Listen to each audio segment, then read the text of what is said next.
वो हर वक्त साथ ही रहते थे। मेरी अम्मी है, मेरी वाइफ है, वो मेरी बड़ी सपोर्ट है। और मेरी माँ ने यानी मुझे हमेशा बड़ा हौसला दिया मेरी अम्मी ने, और मुझे हमेशा उन्होंने कहा कि बहुत अजीब और बुरे वक्त भी हमने देखे हैं ज़िंदगी में, मैंने कभी जिक्र नहीं किया। तो उस वक्त मुझे मेरी अम्मी सपोर्ट करती थी हमेशा कि बेटा निकल जाएगा ये वक्त भी, तुम आगे बढ़ो। तो उनका तो एक जो मैं आज हूँ उसके अंदर उनका पूरा एक रोल है। लेकिन मैं नॉर्मली आप एक बीवी से इतना एक्सपेक्ट नहीं कर सकते जितना मेरी वाइफ को करना पड़ा। एब्सोल्युटली। और जिस तरह उसने फेस किया सारा कुछ, उससे पहले भी जिन हालात से वो गुजरी, और मुझसे उसने शिकवा भी नहीं किया। अभी जब मैं आया वापस तो उसने मुझे, यानी मैं अभी थोड़ा बोल नहीं पा रहा था, मुश्किल थी बोलने में। अभी भी अगर थोड़ा कोई प्रॉब्लम हो तो मैं माजरत चाहता हूँ, मैंने पहले भी कहा।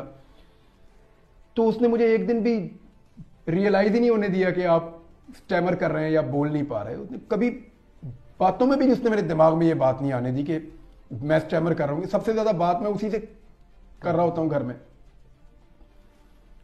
तो उसने मुझे ये रियलाइज ही नहीं होने दिया, कभी मुझे ये कहा ही नहीं कि ये चीज़ उसको पीछे ले जाती है या उसके लिए प्रॉब्लम हो जाता है। और मेरी रिकवरी में भी इन्हीं लोगों का ज़्यादा हाथ है। सोचा था कि ये हो जाएगा? हाँ, पता था। ये सोचा था कि इतना लंबा हो जाएगा? ये आइडिया नहीं था मुझे, ये आइडिया नहीं था मुझे। एयरपोर्ट पे मैंने जब गिरफ्तारी दी थी तो मुझे लगता था कि जैसे होता है नॉर्मली वैसे ही है। तो मुझे नहीं आइडिया था कि ये इतना ड्रैग हो जाएगा और इतना लंबा चला जाएगा। मर्जी है। तो क्या अंदाज़ा है कि पाकिस्तानी अवाम ने और ख़ासकर ओवरसीज़ पाकिस्तानी ने, जितने पाकिस्तानीज़ हैं overseas, there are about almost 10 million, 1 crore के करीब हैं, do you have any idea कि वो किस लेवल पे, किस हद तक और किस तसलसल के साथ जो है उन्होंने आवाज़ बुलंद की है इमरान रियाज के लिए? क्या कभी सोचा है कि कभी बचपन में सोचा हो, जवानी में, सहाफ़ती ज़िंदगी में आने के बाद, कि कोई ऐसा लम्हा भी ज़िंदगी में आएगा कि या कोई इतनी तवक्को होगी कि लोग इस हद तक जो है वो अच्छी रिकग्निशन देंगे, इतनी मोहब्बत करेंगे? क्या ईमानदारी से कोई ऐसा तस्वुर था? अभी जब मैं ये दिन गुजार रहा था, 142 दिन बड़े लंबे होते हैं, मुझे 142वें दिन तक पूरा यकीन था कि लोग मेरे लिए दुआएं करेंगे, पक्का। आपको पता है मैं एक दुआ मांगता था हर नमाज में।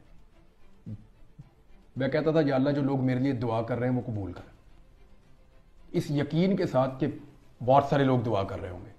क्या ये अंदाज़ा है कि लोगों ने यहाँ तक के उम्रें भी की हैं? ये भी अंदाज़ा है कि लोगों ने किस हद तक जो है वो नवाफिल अदा किए हैं? ये अंदाज़ा है कि मैं इसमें पूरी ईमानदारी से बता रहा हूँ कि मेरे पास सैकड़ों नहीं बल्कि हज़ारों की तादाद में लोगों के वॉइस मैसेजेस मौजूद हैं, और उसमें बेशुमार बुजुर्ग ख़वातीन हैं, बेशुमार बुजुर्ग जो हैं वो मर्द हैं, और उन्होंने रो रो के जो है वो मुझे वॉइस मैसेजेस किए हैं और ये कहा है कि हमने अल्लाह ताला से बिल्कुल ऐसे हाजत मांगी है कि अल्लाह इमरान रियाज जो है वो हमारे पास वापस आए और ज़िंदा सलामत वापस आए। और इस हद तक जो है, यानी कि कोई मोहब्बत किसी सहाफ़ी से, मतलब कभी तसव्वुर था कि किसी सहाफ़ी से सहाफ़ी ज़िंदगी में यहाँ तक भी ये नुमाया मकाम हासिल हो सकता है? लोगों के दिलों में घर कर जाना, लोगों का रोना, किसी सहाफ़ी के लिए रोना, वही इस हद तक रोना। नॉर्मली ना हमारे पास बहुत सारे सवालों के जवाब नहीं होते।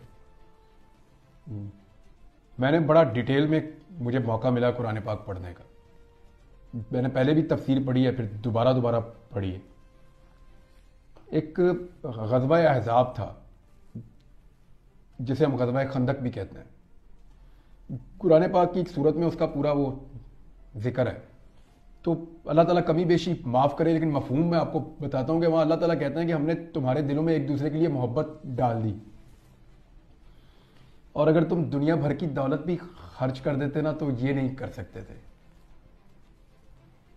तो जो ये है ना, ये अल्लाह ताला की तरफ से होता है। इस पे जितना अल्लाह का शुक्र अदा करें ना वो उतना ही कम है। अगर कोई मेरे से प्यार करता है और मेरे लिए दुआ करता है तो मैं उसका हमेशा एहसानमंद रहूंगा।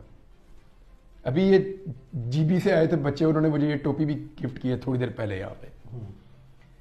तो मैं हमेशा उसका शुक्रगुजार रहूंगा। लेकिन ये मेरे अल्लाह की देन है, उसकी मेहरबानी है। वो लोगों के दिलों में एक दूसरे के लिए प्यार पैदा करता है। तो मैं तो पहले ही कर्जई था, इन लोगों का कर्जदार था। अभी इन्होंने बहुत दुआएं की हैं। मुझे तो बाद औक़ात लगता था कि बस कहानी मुक गई है, अभी यहाँ से आगे क्या चलेगा। आपके सामने था, मैं जिंदा लाश की तरह ही था जब आपको पहले दिन मैं मिला हूँ। तो इससे भी गई गुजरी हालत मेरी रही है। तो वो मुझे बाद औक़ात लगा कि नहीं, बस यहाँ तक ही थी कहानी, इसके बाद कोई और लिखेगा, इसके आगे मैं नहीं चलाऊंगा। दिल में, और रब जाने, उसका काम जाने। दिल में कोई वसवसा आया कि मैं शायद कभी वापस ना आ जाऊं? यही मैं आपको बता रहा हूँ कि मेरे दिल में ये बात आती थी बीच बीच में। फिर कभी आती थी कि नहीं मैं चला जाऊंगा वापस, कभी आती थी कि नहीं मैं नहीं जाऊंगा। तो ये इस तरह वो देखिए, आपके जो 24 घंटे होते हैं ना, वो बड़े लंबे होते हैं। मुझे पहले पता ही नहीं था। अब आगे एहसास ज्यादा होगा, इसमें कोई शक नहीं है। पता ही नहीं था कि 24 घंटे कितने बड़े होते हैं। तो ये भी आइडिया है कि पूरी दुनिया में ओवरसीज पाकिस्तानीज का जो इफेक्टिव रोल रहा है, उसमें बहुत सी दुनिया के जो गवर्नमेंट के और अपोजिशन के, इंटरनेशनल कम्युनिटी में, यूएस में, यूके में, ऑस्ट्रेलिया में बेशुमार कांग्रेसमैन हैं, पार्लियामेंटेरियंस हैं, सेनेटर्स हैं इंटरनेशनल कम्युनिटी में। उन्होंने भी पाकिस्तान में फ्रीडम ऑफ स्पीच और पर्टिकुलरली इमरान रियाज खान के लिए जो है वो इतनी आवाज़ें उठाई हैं। ऑब्वियसली किसी का इम्पैक्ट या किसी का इफेक्ट कुछ थोड़ा है या ज़्यादा है या बहुत गहरा है, you never know. I mean what is the outcome of those exercises, but at least जो है वो उन्होंने जितनी भी अपना रोल प्ले करने के लिए इमरान रियाज के लिए आवाज़ उठाई है। क्या इसकी भी कभी कोई एक्सपेक्टेशन थी कि बात यहाँ तक भी पहुँचेगी, ओवरसीज़ पाकिस्तानीज इस लेवल पे जो है वो अब इफेक्टिवली जो है जो उनके बस में है और जिस तरीके से वो मोबिलाइज कर सकते हैं अपने रिसोर्सेज को इस तरह के हॉस्टाइल सर्कमस्टांसेस में, वो ये भी कर जाएंगे। तो इंटरनेशनल कम्युनिटी में जितने इस तरह के पार्लियामेंटेरियंस हैं वर्ल्ड वाइड, उन्होंने भी जो है जो किरदार अदा किया, उनके लिए क्या पैगाम है? सबका बहुत शुक्रिया। वो मैं देखें, शुरू में तो मैं ये एक्सपेक्ट कर रहा था सभी करेंगे कि आवाज़ ज़रूर उठ रही होगी, लेकिन जब आपको 100 दिन गुजर जाते हैं तो आप सोचते हैं कि शायद लोग मुझे भूल रहे हैं। आपके दिमाग में ये बात आती है, आप ये सोचते हैं कि शायद लोग मुझे भूल रहे हैं। और यानी आप अपना नाम ही ना सुने, अगर इतना अर्सा कोई आपको आपके नाम से बुलाए ही ना। जब मैं घर आया तो मुझे मेरे नाम से जब बुलाया, मुझे बड़ा अजीब उस दिन लगा।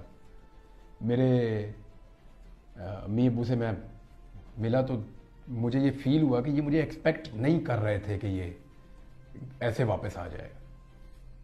मुझे ये फील हुआ उनसे मिलने के बाद। तो जिन लोगों ने आवाज़ उठाई, मुझे ऐसा लगता था कि लोग ज़रूर आवाज़ उठाएंगे हक बात के लिए कि भी बंदा किधर गायब हो गया। मुझे लगता था कि लोग आवाज़ उठाएंगे, दुआ करेंगे, ये तो मुझे पक्का पता था कि लोग बहुत दुआ करेंगे। आवाज़ उठाएंगे मुझे ये भी पता था, किस लेवल पे उठाएंगे मुझे इसका अंदाज़ा नहीं था। कुछ चीज़ें मुझे मेरी वाइफ ने, कुछ मेरे घर वालों ने, कुछ दोस्तों ने, मेरी टीम के लोगों ने, और बहुत सारी चीज़ें आपने मुझे बताई कि ये बाद में लोगों का रद्द-ए-अमल था। तो जिन लोगों ने भी इसके लिए आवाज़ उठाई, मैं उन सबका बहुत शुक्रगुजार रहूँगा। तो जो पाकिस्तान के लीड एंकर पर्सन हैं, जिनसे सख्त नज़रियाती इख्तलाफ रहा है भी और रहेगा भी, उनमें बहुत से ऐसे नाम हैं जो मैंने बज़ाते खुद मुशाहिदा किया through out this entire period of. इसका कोई जस्टिफाई इसको कर ही नहीं सकता कोई भी हो। यानी जब उतीउल्लाह जान को उठा के हाइप किया गया तो मैंने शोर मचा दिया था उस वक्त। मेरा सख्त उनसे इख्तलाफ है सख्त। अबसार आलम को जब गोली लगी तो मैंने उस पर रोला डाल दिया था कि भाई ये कैसे हो सकता कि इस्लामाबाद के पोश एरिया में बंदे को गोली मार के चले गए, अगर पकड़ नहीं सकते तो फिर अपने ऊपर लो ये ब्लेम। इस मौक़िफ़ की मुझे कीमत चुकानी पड़ी थी उस वक्त। जिसको घर में मारा एक बच्चे को, उसको बड़ी ज्यादती की, उसके ऊपर मैंने आवाज़ उठाई। तो बात यह है कि इन चीज़ों को जस्टिफाई नहीं किया जा सकता। कोई सहाफ़ी अपने शदीद इख्तलाफ के बावजूद ये बात कभी नहीं मानेगा और ये बात कभी नहीं कहेगा कि गैर कानूनी तरीके से या गैर आईनी हथकंडों से या लॉलेसनेस हो और किसी के साथ ये किया जाए, किसी को कत्ल कर दिया जाए, किसी को गायब कर दिया जाए, किसी को टॉर्चर किया जाए, किसी को मार दिया जाए गोलियां, ये तो जस्टिफाइएबल है ही नहीं। लेकिन उन तमाम दोस्तों का जिन लोगों ने आवाज उठाई, उन सबका बहुत शुक्रिया, उन सबका जिन्होंने नहीं उठाई उनका भी बहुत नहीं, एक बड़ी लंबी तादाद है। मैं लाजमी तौर पर जिक्र करना चाहूंगा जो नहीं बोले होंगे, जो बोले उनका बहुत शुक्रिया। मुझे याद है अपना, मुझे फोन आए इन सबके, मुझे हामिद मीर साहब का फोन आया, बिल्कुल जी हाँ, मुझे बाकी साहब ही जो मेरे अंसार अब्बासी साहब है, अंसार अब्बासी साहब का फोन है, मजहर अब्बास साहब तो मेरे उस्तादों में से, और वो काफी डिप्रेस हो गए थे मेरे से बात करके। आरिफ हमीद भट्टी साहब हैं, वो बड़े सीनियर जर्नलिस्ट हैं, शराजी साहब, हाँ उन्होंने हैं, और काशिफ अब्बासी साहब हैं, वो हैं, एक लंबी तादाद है, महर बुखारी साहब हैं, और बड़ी लंबी तादाद है, मंसूर अली खान है, अमीन इकरार, वो मुझे मिलने भी आए हैं, इकरार हसन है, ये सारे हैं, बहुत सारे लोग हैं, बल्कि there is a very long list of people. Munir Jahangir है, मतलब I remember all of those people के बड़े बड़े क्रूशियल टाइम पे। कोई चॉइस नहीं है ना, चॉइस नहीं है, इसको जस्टिफाई कोई कर ही नहीं सकता, कोई कर सकता है पूरी दुनिया में? Absolutely not at all. I mean how can you know such actions be justified?